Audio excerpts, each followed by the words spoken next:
The Immovable Race. Rise of the Plebeians. Chapter title. Atlantis, a Trilogy by Mikale. As Reginald and I exited the helicopter, we stepped into the warm sun sporting aviator sunglasses and three-piece suits with our heads low, distancing ourselves from the sharp and whirling blades. We were met by two gorgeous Eritrean faces with short jet black hair, dark aviator shades, and leather bodysuits hugging their figures. Looking identical, only with the help of a beauty mark above Amber's lip, could one differentiate between her and her twin sister Ashley.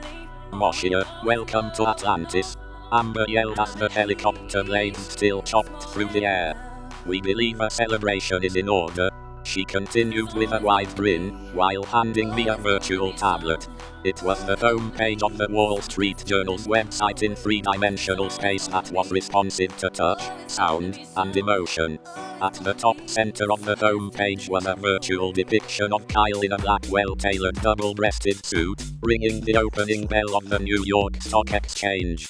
"While you have been traveling, Moshia, Infinite City's initial public offering raised $31 billion, becoming the largest IPO in history," said Ashley, herding us into an octagon toward the far edge of the helicopter pad. "Excellent," I said with a smirk of satisfaction. "Now we have more than enough capital to fuel the movement. It seems that God and all things good are with us," I said as we all stood facing the same direction inside the octagon. Ashley manned what appeared to be a translucent podium as she toggled with various functions.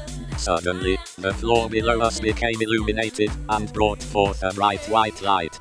"If we continue to do work, which is good, both men and angels shall bless our cause," said Ashley.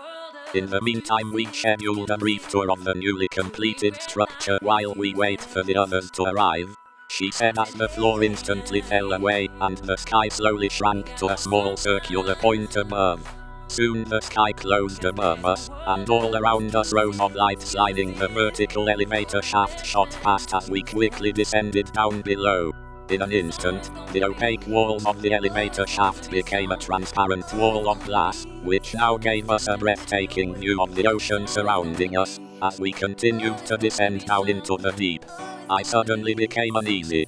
It was just something about the suffocating feeling of being helplessly surrounded by a potentially watery death. "What kind of glass is this?" asked Reginald, almost reaching out to touch it as we continued to descend. "Borosilicate glass. It's a material that's extremely resilient to immense pressures. It's nearly impenetrable," Amber responded, sounding zealous, like a gracious host satisfying the curiosity of an inquiring house guest.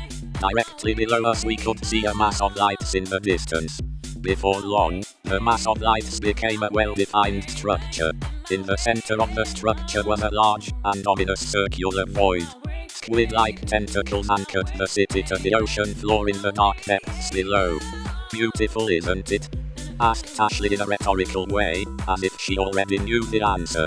"Why yes," said Reginald in awe, finally setting eyes on Atlantis for the very first time. "No longer do we have to hide and covertly conduct all of our operations in dark alleyways. We finally have the autonomy we will need to carry out the second phase of the movement," said Amber in an almost giddy way. Now the speckles of light had become definitive points of origin. Free-floating below us, and in the middle of the ocean, was one of Pira's and Infinite Industries' greatest projects. It was a cocoon of glass and steel, forming a modern skyscraper hundreds of meters below the surface of the sea. Finally descending into the center of the massive structure, we slowed to a slothful stop with a wide opening before us, leading to a large pitch-black space. Directly in front of us, two rows of lights illuminated one after another, forming a path through the darkness. The lights split in opposite directions at the center of the blackness, forming a large circle, where a large infinity symbol lit up in the center of the floor before us, before coming back together to reform a parallel path of lights. "Come," said Amber, stepping off of the glowing octagon-shaped elevator pad. "There is much to see." Exiting the elevator pad, we briskly followed the row of lights.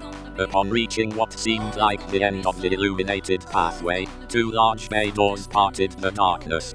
The brightness became momentarily unbearable as I shielded my eyes from the brilliant view.